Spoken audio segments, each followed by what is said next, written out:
Se tem uma coisa que adultos jovens, vovozinhos, vovozinhas não sabem a respeito de sua própria dor no joelho, é que a influência dela está generalizando, espalhando, indo para outra região ou intensificando, sem melhorar com o uso de medicação, é porque provavelmente o problema não está no joelho.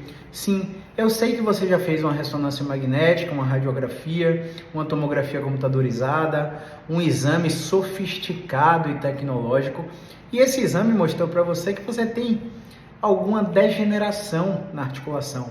Você está sem cartilagem, né? Seu menisco está rompido, seu ligamento está esgaçado, um bocado de nome feio que você recebeu nesses exames, né? Eu te entendo. Mas a verdade é que na maioria dos casos, isso são alterações naturais da idade. E nós, fisioterapeutas musculoesqueléticos, somos capazes de avaliar o seu joelho e identificar se o problema de fato está nele. Porque a grande maioria dos casos tem um problema na mobilidade do tornozelo, na força da panturrilha, na força do quadríceps, na força do glúteo, na mobilidade do quadril, na mobilidade da coluna, quiçá na raiz nervosa que sai da coluna e vai para o joelho. Eu te explico por quê. Sua coluna vertebral ela tem 4 grandes nervos. O primeiro nervo é o obturatório, ele sai da lombar e vai para o meio da sua coxa, parte interna. O segundo nervo é o femoral, ele sai da lombar e vai pela frente da sua coxa.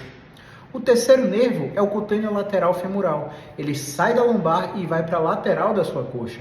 E o quarto e grande nervo é o grande nervo ciático, que é dito por muitos que é o maior nervo do corpo, né? E é dito como causador daquelas dores ciáticas, que na maioria das vezes também não é a causa da dor. Por que eu estou te explicando isso? Porque a maioria dos problemas da coluna vertebral, eles são assintomáticos e às vezes é o joelho que está gritando ali. Só que porque você achou uma artrose no exame de imagem, porque um ortopedista te disse que o problema é artrose, você está sendo submetido praticamente de forma desnecessária a uma cirurgia de prótese total do joelho. Então eu tenho muitos pacientes aqui, idosos, que fizeram a prótese de um lado e tiveram a recomendação de fazer a prótese do outro e por experiência própria da cirurgia e da reabilitação pós-operatória decidiram não operar o outro joelho, o outro quadril também, a gente tem caso aqui. E quando a gente fez um programa de reabilitação para o joelho que não fez a prótese, no final do tratamento eles perguntam: Caio, quer dizer que se eu fizesse isso antes da cirurgia do outro joelho, talvez eu não tivesse operado? E a verdade é que eu não posso te falar isso, porque eu não te avaliei no ponto no tempo que você teve a crise do joelho que já está operado.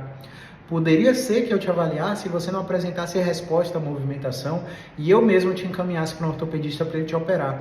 A cirurgia é sim necessária, na minoria esmagadora dos casos. A grande maioria melhoram com o movimento e eu vou te explicar por quê. Como eu estava dizendo, a grande maioria dessas alterações no joelho são influenciadas por outras articulações. E ao fazer um exame de imagem, esse exame de imagem tenta culpar a dor no joelho por causa dessas alterações que vem na imagem, né? Por causa dessa degeneração, dessa lesão meniscal, desse rompimento ou ruptura parcial do ligamento lateral interno e por aí vai. E o grande lance é que pesquisas científicas já compararam grupos com dor e grupos sem dor e encontraram essas mesmas alterações nos pacientes que têm dor no joelho e dos pacientes que não tem dor no joelho, não podendo assim atribuir a causa da dor ao que o exame de imagem, ao que o médico ou ao que o próprio fisioterapeuta está te dizendo que é a razão para doer. Essas alterações naturais da idade, repito, naturais do gesto esportivo, do hábito de trabalho, comumente são confundidores para fatores psicossociais. Isto é, o paciente fica mais ansioso, fica mais preocupado, começa a evitar o movimento, a evitação do movimento começa a tirar a carga do joelho, que é doloroso, o joelho começa a ficar cada vez mais descondicionado, a musculatura da coxa, tanto interna quanto externa, quanto a musculatura anterior, a musculatura posterior da coxa, começam a ficar, de fato, fracas. E aí elas começam a ficar insuficientes para atividades do dia a dia, como sentar no vaso sanitário para defecar, como subir um degrau de escada, ou controlar a descida em um degrau de escada, subir uma rampa, seu joelho começa a doer. Você já tentou injeção de Civins, que é ácido hialurônico, plasma rico em plaquetas, você já colocou infiltração, já fez corticoide, já botou adesivo de restiva e nada disso melhorou, você seguiu o caminho errado. O caminho correto é procurar imediatamente o fisioterapeuta. E o fisioterapeuta, imediatamente, ele vai conseguir encontrar estratégias de movimentação para reduzir os seus sintomas progressivamente. Agora, existe um alinhamento de expectativa que é absurdamente necessário para você que está com dor no joelho aí, você que é adulto ou você que é idoso, quiçá você que é jovem. O seu tratamento ele não é rápido. Você deve variar no tempo de tratamento aí de 2 a 3 meses, a depender da sua condição. De 2 a 3 meses é possível que façamos uma sessão por semana, uma sessão por quinzena, às vezes 2 sessões por semana, a depender do seu caso. E o grande lance do tratamento individualizado para o joelho desses pacientes é que nós dividimos a responsabilidade no seu tratamento. Caio, como assim? Passamos tarefas de casa para você fazer. E outra, como o nosso tratamento é baseado em educação, em dor, contemplando a moderna neurociência, você não precisa estar comigo presencialmente. Caio, mas e os exercícios? Você também não precisa estar comigo. Hoje eu só atendo idosos com risco de queda, presencialmente, e pacientes que têm dores e pacientes que têm tonturas cervicogênicas, vertigens posicionais paroxísticas benignas, cinetoses, pacientes que têm diversos tipos de tontura e alterações vestibulares, alterações labirínticas, porque o risco de queda é iminente e assim a gente não pode fazer um atendimento online. Mas você que é um adulto ou idoso que tem plena coordenação motora, que consegue sentar, levantar, que tem uma cadeira, uma cama e uma conexão de internet, não precisa nem se desgastar com o trânsito para chegar até aqui. Não precisa gastar com Uber para chegar até aqui. Basta posicionar o celular na sua janela ou atrás de uma caneca e basta que eu te veja do quadril para cima e eu consigo testar todas as suas estruturas exatamente como se você estivesse aqui presencialmente. Então, na real, o tratamento baseado em educação e exercícios não é simplesmente comprar um tênisinho verdicando e sair caminhando na praça da sua cidade ou na orla da sua cidade, mas sim ter a disposição para ouvir um novo ponto de vista que é completamente diferente do que a maioria dos médicos te dão e aderir a esse ponto de vista, nem que seja para dizer no final que não prestou, né? Porque na maioria das vezes os pacientes perguntam assim: pô, Caio, mas se o médico me disse que é por causa disso, por que você está me falando o contrário? Por que o médico não me disse isso?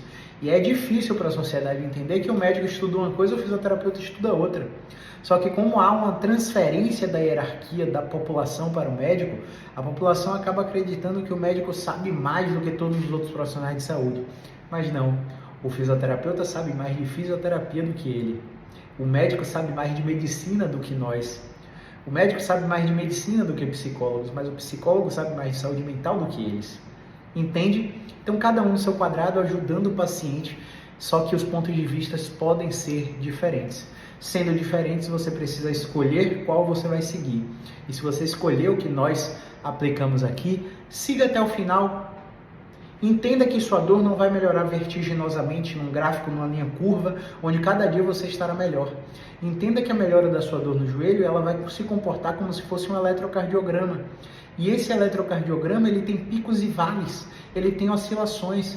E quando você estiver no vale, você vai querer desistir do tratamento. E é aí que você precisa seguir. Quando você estiver no pico, você vai querer desistir do tratamento, e é no pico que você precisa seguir. Para você perceber que na crise anterior, você não tinha o que fazer, você ficou refém de medicação, refém do repouso, faltou o trabalho, parou de brincar com os netos, parou de dirigir, fez isolamento social, não pôde passear como você queria, né? E agora você consegue ter estratégias para controlar essa dor um pouco mais rápido, para voltar às suas atividades. Porque você no pico fez os movimentos que nós pedimos para você fazer. Resiliência. O processo é lento, mas o resultado é duradouro. Se você tiver alguém que tem dor no joelho e precise ouvir essas informações, por favor, encaminhe esse vídeo, recomende esse vídeo, porque quem sabe conseguimos tirar essa paciente de mais uma prótese de joelho, de mais uma cirurgia de joelho, ou de tratamentos medicamentosos que vêm sobrecarregando o aparelho gastrointestinal dessa pessoa, desse paciente, e ela já não aguenta mais, né? Às vezes o paciente está tomando até antidepressivo, está ficando letárgico, sem funcionar o resto do dia para controlar uma dor que está tendo alto custo para controlar essa dor.